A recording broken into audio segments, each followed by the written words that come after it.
I wanted to do a quick review of this Breitling Deus Ex Machina watch. I didn't see many videos on YouTube about Breitling and even IWC, and there's some reasons for it that I'll share with you. I did see one from You're Terrific, which is pretty good, but I wanted to supplement this because that was pretty much the only video I was able to find that went into detail about this watch. So Deus Ex Machina, it is a motorcycle apparel brand. I found them a long time ago, I think, 6-7 years ago at this point. I was looking for a custom Harley and, the different kind of things people were doing, and they had one that was really cool. I looked into the brand. I bought some apparel from them. I visited some of their stores. They have a store in LA. They have a store in Cape Town, Tokyo, among others. I even have this cup from them, and it's funny, some of the colors of the cup match the watch. Wasn't planned, but definitely familiar with the brand. I own a few motorcycles, so this is really on point with me. The original release between the two brands was in 2021. It was a bi-compacts version of this watch, and there are some differences that I'll speak about. So I initially looked at it. The price of that one was between $4,000 and $5,000. This one new is $7,000. I think that's a little bit much. But going into the differences, that old one, the lug to lug was 51 millimeters. The thickness was 14.2. It had an ETA base movement, and it had about 30 to 50 meter water resistance. This new one brings some changes. So the thickness went down to 13.6. Has an in-house movement. The lug to lug decreased to 50 millimeters, so a little bit more wearable now. I think the way the lugs are shaped, they slope down, so even though it's 50 millimeters, it wears pretty well, even on a smaller wrist. In addition, the water resistance is 100 meters now, and then you have the see-through case back instead of a solid case back like the old version. So definitely some improvements. Whether they're worth almost double the price, I doubt it. So I did buy this pre-owned. You can find them pre-owned probably around the 4,000 mark, and I think for 4,000 is a really good watch to have. You have this matte black dial.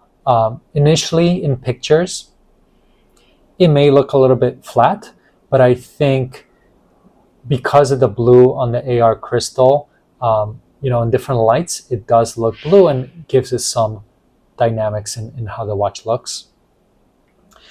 Other than that, this one having 3 subdials over the 2 on the old one, I think really looks symmetrical and classic 60s style chronograph look.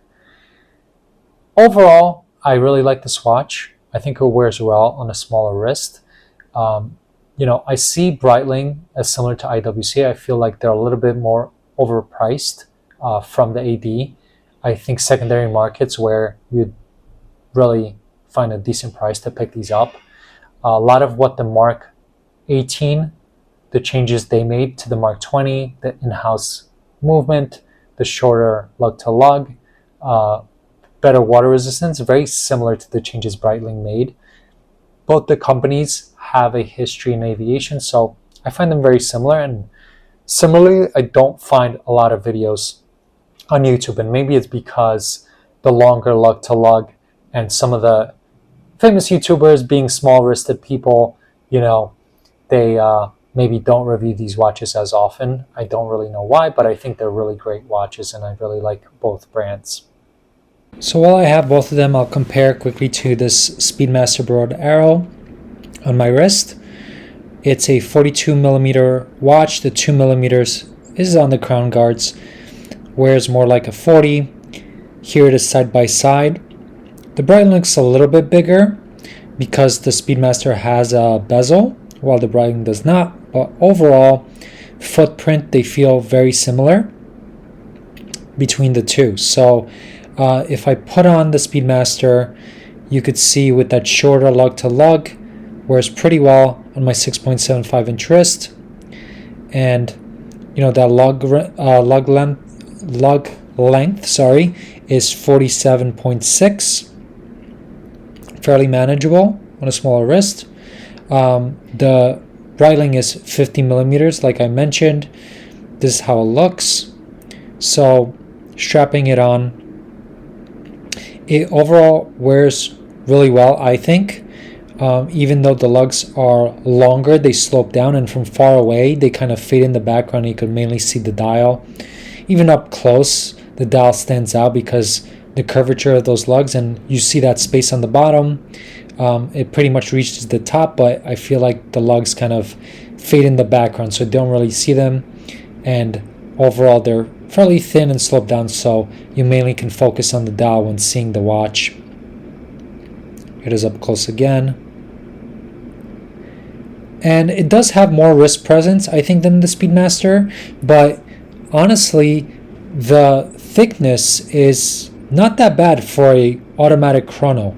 It's around 13.6. Now, if I compare it to the Speedmaster is kind of just as thick. So you see 13.6 on the Breitling, and the Speedmaster with an aftermarket case back is 13.2, so very close, and that's a manual movement.